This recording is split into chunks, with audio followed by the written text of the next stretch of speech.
Oriflame компани эрүүл аж төрөх ёсны wellness бүтээгдэхүүний цуврал дээр маань 2019 оны 6 сарын 26-наас эхлүүлэн цоо шин бүтээгдэхүүн болох далайн кальц ба Д аминдын бүтээгдэхүүн маань худалдаалагдаж эхэлсэн байгаа. Үүнтэй холбогдуулан та бүхэнд тохиолддог түгээмэл асуултуудад хариултуудыг цуврал видео болгон түгээж байгааг маань хүлээж авна.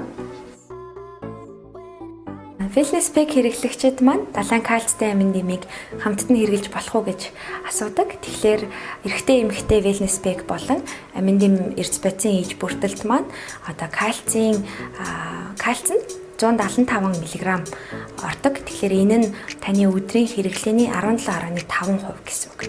За далайн кальцтэй амин дэмийн иж бүртэлд болохоор 250 мг буюу таны хоногийн хэрэглээний 25% агуулдаг гэсэн үг. Тэгэхээр эдгээр бүтээгдэхүүний хэрэглээг хослуулснараа таны биед ямар нэгэн кальцийн илүүдэл үүсэхгүй гэсэн үг. Тэгэхээр та аюулгүйгээр wellness pack-тэйгээ далайн кальц иж бүртлийг хамтдан хэрэглэх боломжтой гэсэн үг.